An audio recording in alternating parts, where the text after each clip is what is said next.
Hi guys, welcome back to the Drive Life channel, and you join me today on the Drive Life driveway as ever. Today we're going to be making a sort of announcement. We're giving you guys an update on what's happening with the GTE replacement. So we'll go round through the cars and talk about the GTE story, the saga that's been going on as we're trying to not trying to get rid of the car, but trying to replace the car.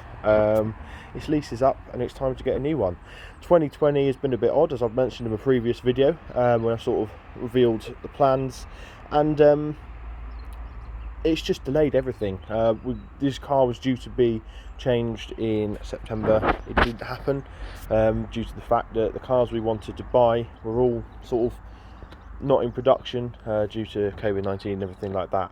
So finally we have some news. We have had an order confirmed for the new car. So I'm not going to really reveal it just yet. I'll reveal it slightly later in the video, but I'll talk about this car first.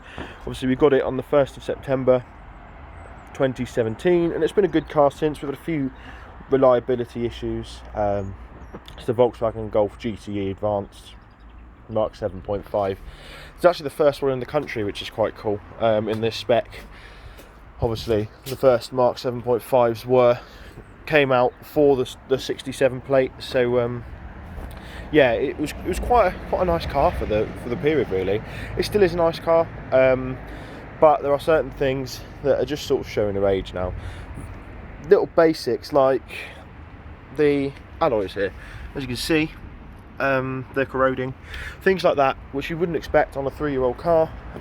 So yeah, we've done about 70,000 miles in this, or 75,000. It's done a lot of miles. It's been well used, and yeah, it was time to get a replacement. So I listed in a previous video what the requirements were going to be.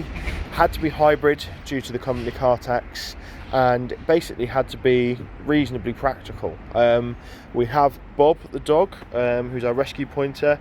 He doesn't exactly enjoy being in the back of this. We have the dog guard and everything, as you might be able to see, and he's got enough room, but it'll be nice to give him a bit more room in the back there.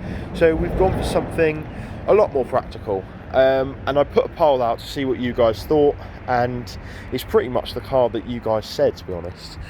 So the new car is going to be a BMW 330e hybrid M Sport X-Drive Touring, if that makes sense. It's a bit of a long name, but it's going to be a lovely car. It's the same powertrain in the 5 Series that I reviewed, so it'll be about 260 horsepower. It'll be a rapid little thing. Be really nice to get another BMW on the channel. As you know, I have an affinity for BMWs. I used to have one before it all got smashed up. We've still got the X3. So yeah, it'll be a really nice car. It's going to be graphite grey, sort of quite a low-key colour. We were considering the Portimao blue, but with the X3 also in blue, we thought it might clash. So yeah, that is due. We've had the order confirmed, and we are going to be expecting it just after Christmas, hopefully. So that's the plan anyway. It might be earlier, it might be later. No one knows in these times, do they? So yeah, that's the update, really. Let me know what you guys think. Did we go for the right car? What car should we have got if we didn't? It's always interesting to hear your guys' stories, and yeah, we'll see you in the next video. Cheers.